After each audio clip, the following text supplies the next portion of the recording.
পশ্চিমবঙ্গে যে সরকারটা আছে এটা জঙ্গিদের সরকার। এর মুখ হচ্ছে সিদ্দিকুল্লাহ চৌধুরী, ফিরহাদ হাকিমরা, জাভেদ খানরা, আর এর মুখোশ হচ্ছে মমতা ব্যানার্জি। এটা স্বাভাবিকভাবে নিষিদ্ধ সংগঠন সিমির প্রতিনিধি হাসান ইমরানকে যারা রাজ্যসভায় পাঠায় তাদের সরকারকে আপনি কী বলবেন? এটা তো প্রমাণিত সত্য। বাংলাদেশের জঙ্গি ভোটার লিস্টে নাম উঠছে, ভোট দিচ্ছে। পশ্চিমবাংলার সচেতন জনগণকে বলবো যে যারা ভারতপ্রেমী জনগণ, রাষ্ট্রবাদী জনগণ, তাদের ঐক্যবদ্ধভাবে এই বাংলায় এই সরকারকে, জঙ্গি সরকারকে উৎখাত করতে হবে নিজেদের এবং পরিবারের এবং বাংলার সার্বিক নিরাপত্তার স্বার্থে। নইলে আগামী দিনে বাংলায় কোনো নারী, কোনো শিশু সুরক্ষিত নয়। শতছিদ্র বাংলার বর্ডার, দীর্ঘ এলাকাতে জমি দেয়নি, বেড়া দেওয়া যায়নি, তাই প্রত্যেকের মধ্যে আতঙ্কের পরিবেশ।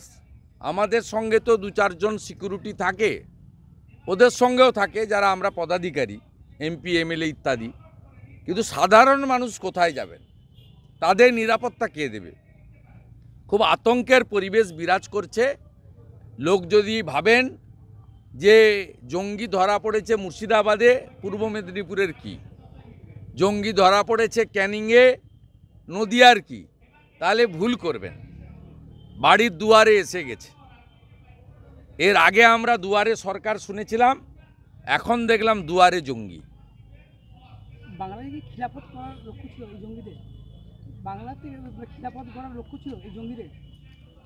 খিলাফত আমি বুঝি না ঠিক, উর্দু ভাষা, আমি বাঙালি।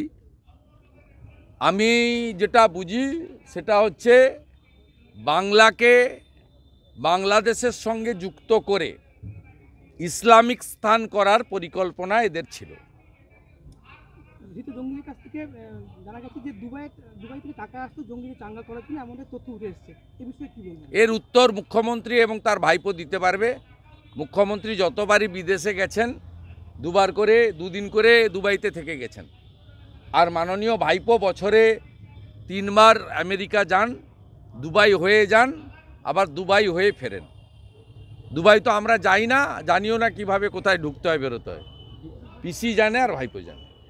আরাকান সেনারা যেভাবে আক্রমণ করছে, অনেক রোহিঙ্গারা দেশ ছাড়া হচ্ছে। তারা কি আরাকান সেনারা যেভাবে আক্রমণ করছে, রোহিঙ্গা পালাচ্ছে দেশ ছেড়ে, পশ্চিমবঙ্গকে তারা টার্গেট করতে পারে? এটার জন্য ভারতবর্ষের পররাষ্ট্রমন্ত্রী জয়শঙ্করজি যথেষ্ট। এটা আমার কাজ নয়।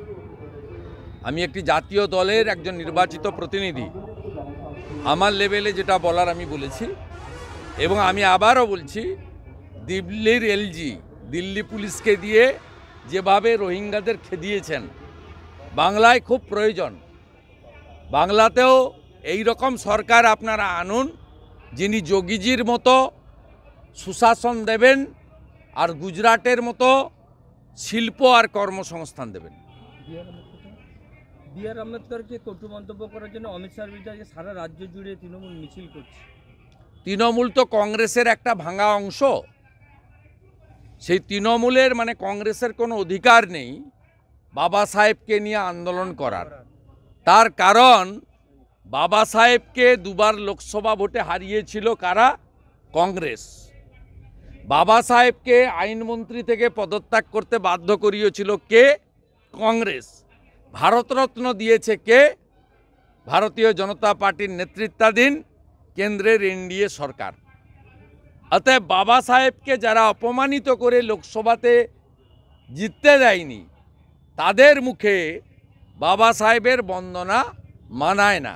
ভারতীয় জনতা পার্টির নেতৃত্বাধীন অটলজির সরকার, মোদিজির সরকার প্রকৃতপক্ষে বাবা সাহেবের সম্মান, তার যে উচ্চতা, সেটা রক্ষা করার জন্য তার নীতি আদর্শ নিয়ে কাজ করেছেন। আর কংগ্রেসের মুখে এসব বড় বড় কথা মানায় না। কংগ্রেসের 50 বছরের রাজত্বে 77 বার সংবিধান সংশোধন করেছেন। অতএব কংগ্রেস বা কংগ্রেসের ভাঙা অংশ তৃণমূল, তাদের মুখে এসব জিনিস মানায় না। আর পশ্চিমবাংলায় সবচেয়ে বেশি অত্যাচারিত তফসিলি সম্প্রদায়, সবচেয়ে বেশি অত্যাচারিত। কালিয়াগঞ্জের রাজবংশী কন্যা, হাঁসখালির দলিত কন্যা, কুলতলি জয়নগরের মৎস্যজীবী পরিবারের দলিত কন্যা, এরা আক্রান্ত হয়েছে জিহাদিদের দ্বারা। আর এই জিহাদিদের সরকার হচ্ছে মমতা ব্যানার্জির সরকার।